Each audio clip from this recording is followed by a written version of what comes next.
Olá! A resenha de hoje é desta obra de Saviani, belíssima obra, volumosa obra, Educação em Diálogo, publicado pela Autores Associados em 2011, e ela contém 328 páginas. Bem, minha gente, essa obra é composta de 35 capítulos, e aqui vão alguns destaques que eu dei a esta obra.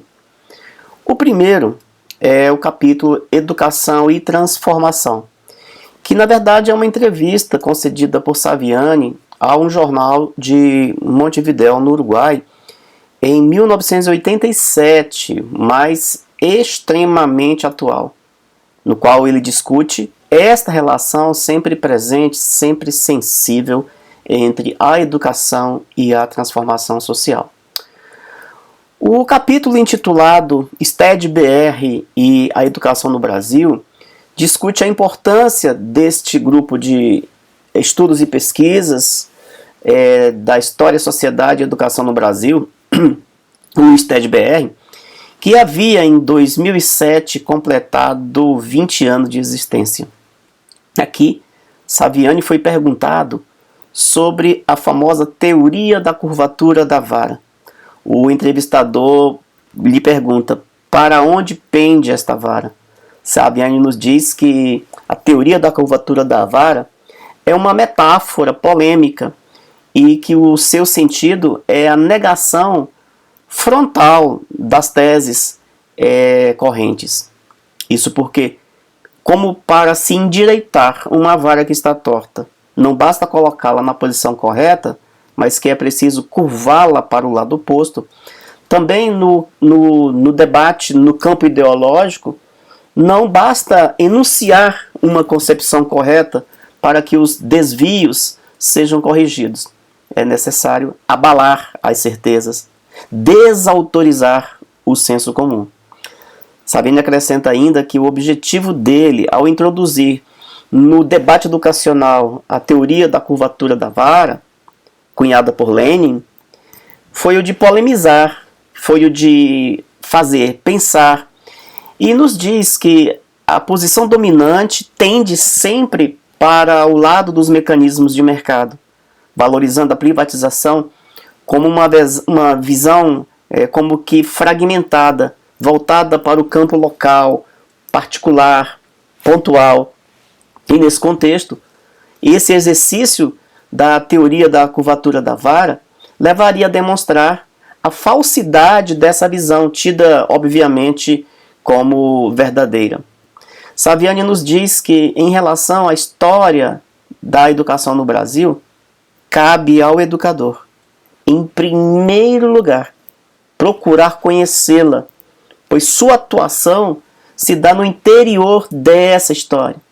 Na verdade, ele diz que a nossa ação no momento presente é um elo na cadeia histórica da qual participamos e que nos liga ao que nos precederam e ao que no futuro nos darão continuidade, e também, obviamente, aos nossos próprios esforços. Aqui Saviani também nos lembra Gramsci, que diz que se é verdade que a história universal é um conjunto de esforços que o homem precisa fazer para libertar-se tanto dos privilégios como dos preconceitos e da idolatria, não se compreende porque o proletariado também não deva juntar-se nessa cadeia. Então, deve saber como e porquê e de quem tenha sido precedido e qual a vantagem se pode tirar desse saber. Ainda nos diz que o nosso protagonismo na história da educação brasileira será tanto mais consequente e eficaz quanto mais estiver fundamentado no conhecimento das condições em que atuamos. Daí a importância do estudo da nossa história educativa, não apenas pelo aspecto teórico, mas sobretudo pelo lado prático. No capítulo intitulado Educação e Ambiguidade Ideológica, Saviani é provocado pela entrevistadora sobre o porquê das maiorias dos professores serem compostos de sujeitos de classe média, de família cristã, conservadora, com uma visão elitista, e, apesar de elaborar um discurso crítico e democrático, parte desse conjunto de professores age sempre de forma tradicional e excludente.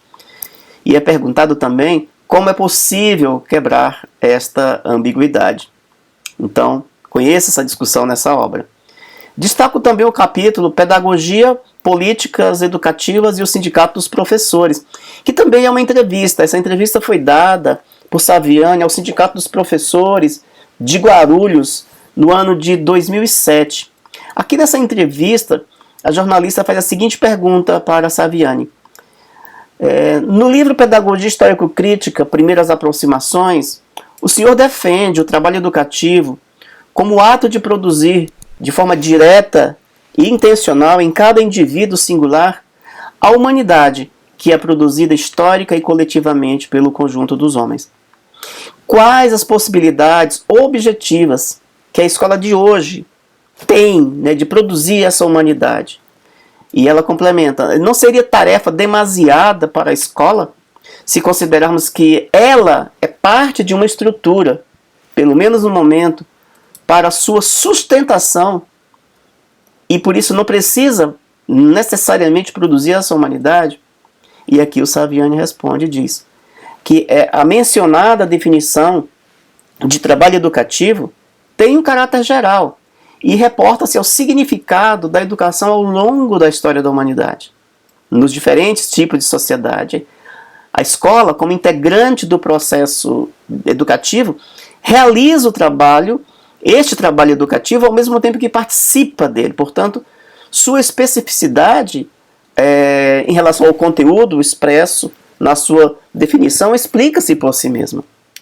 E ele ainda diz que é preciso observar ainda que, de acordo com os diferentes modos de produção da existência humana, se configuram também determinados tipos de sociedade que atribuem à educação e à escola uma significação determinada.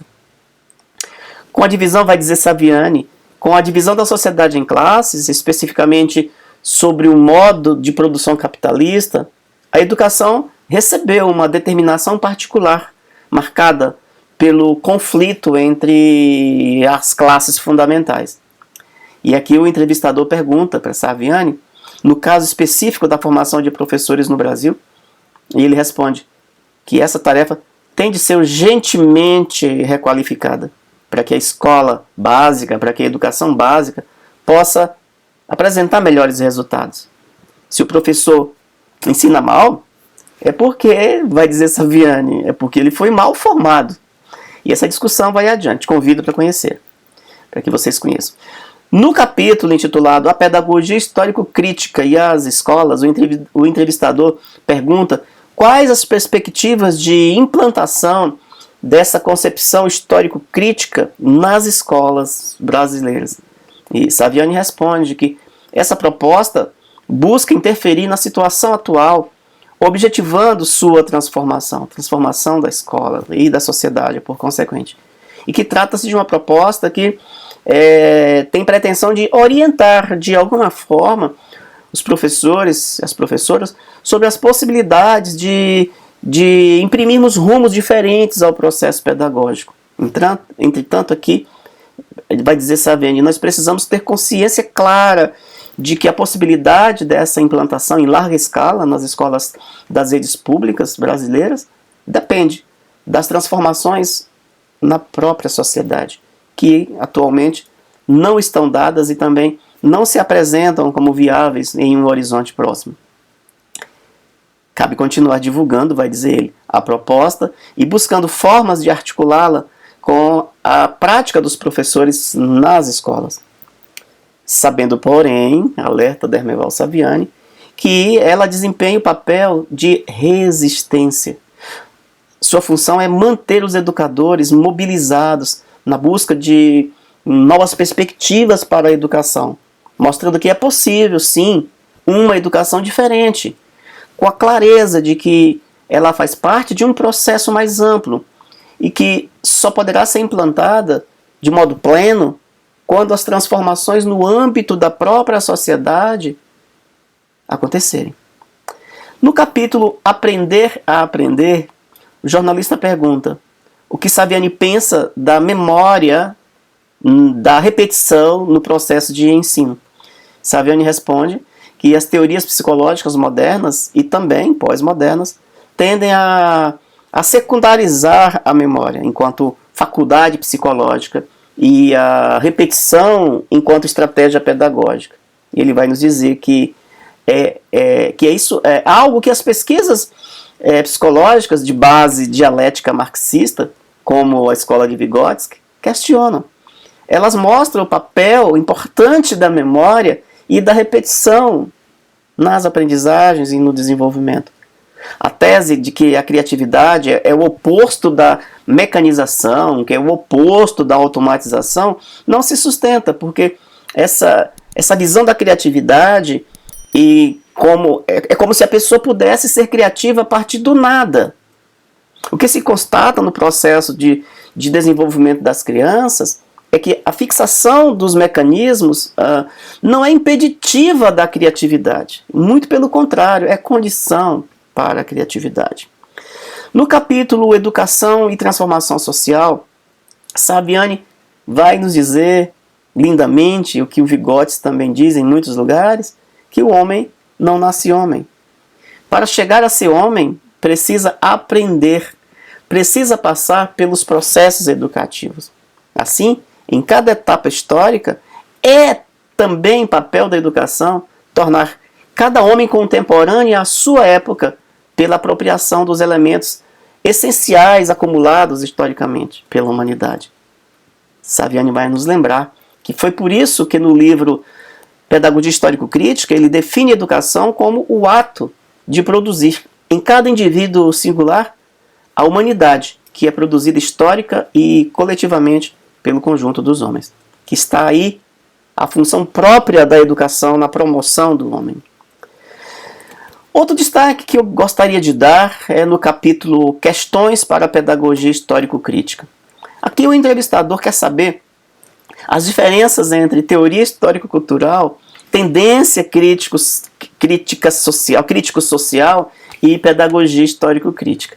Saviani nos relembra que a expressão teoria histórico-cultural remete à corrente de psicologia desenvolvida por Vygotsky e seus colaboradores. Já o enunciado tendência crítico-social, nessa forma genérica, pode referir-se à corrente filosófico-sociológica, conhecida também como Escola de Frankfurt, também denominada de teoria crítica da sociedade. Mas se esse enunciado for completado com tendência crítico-social dos conteúdos, está se referindo à concepção pedagógica proposta pelo José Carlos Libânio no livro A Democratização da Escola Pública. A Pedagogia Crítico-Social dos Conteúdos, de 1985, e Saviani reforça, que a pedagogia histórico-crítica, essa pedagogia histórico-crítica, é uma denominação que ele, Saviani, deu nos idos de 1980, mas especificamente 1984, de modo preliminar, em um artigo que ele escreveu denominado Escola e Democracia, para além da teoria da curvatura da vara. A teoria histórico-cultural e a pedagogia histórico-crítica são distintas, porque enquanto a primeira se volta para a questão psicológica, a segunda se centra no problema pedagógico. Mas ambas as teorias mantêm uma profunda afinidade entre si, uma vez que elas se fundem na mesma concepção teórico-metodológica, que é o materialismo histórico dialético, cuja matriz, vai nos dizer Saviani, remete às elaborações teórico-filosóficas do Marx. Educação em Diálogo, Dermeval Saviani, Autores Associados, 2011, 328 páginas. Não pode faltar de forma alguma na biblioteca pedagógica do professor brasileiro, da professora brasileira, em hipótese alguma. Fico por aqui, eu espero ter lhe agradado. Se isso ocorreu, por favor, dê o seu joinha. Se você ainda não é inscrito ou inscrita, por favor, se inscreva. E compartilhe, comente, use esse vídeo nas coordenações pedagógicas da sua escola e espalhe nas suas redes. E se você tiver alguma sugestão de temas, é só deixar aqui nos comentários. E dedica um tempinho para conhecer minhas obras e minhas palestras no meu website simãodemiranda.com.br. E se puder também me siga no Instagram, @simãodemiranda. E lá você pode concorrer a sorteios de livros meus. Um grande abraço e até a próxima.